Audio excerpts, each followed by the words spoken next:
Can a man truly come back after cheating? Recently, some men shared their stories. After reading, you may understand a lot more. Mr. James, 46, remarried, shared this.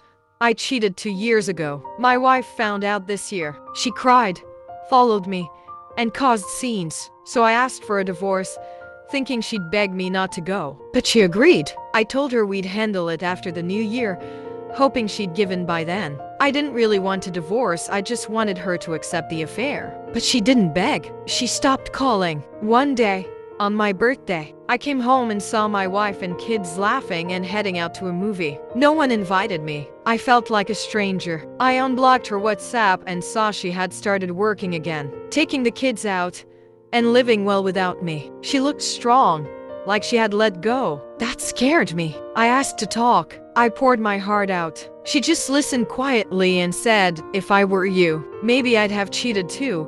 That soft voice after years of anger broke me. We both cried. Mr. George, 51, shared another story.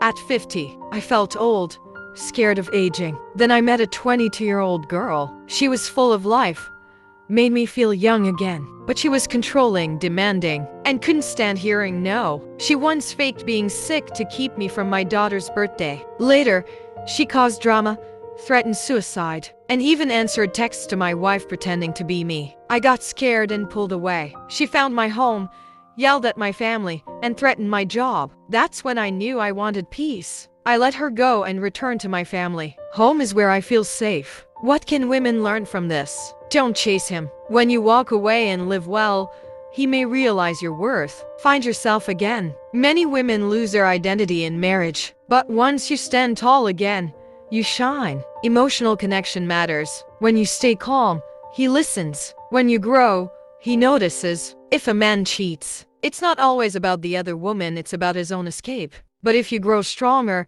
he may realize what he's truly losing.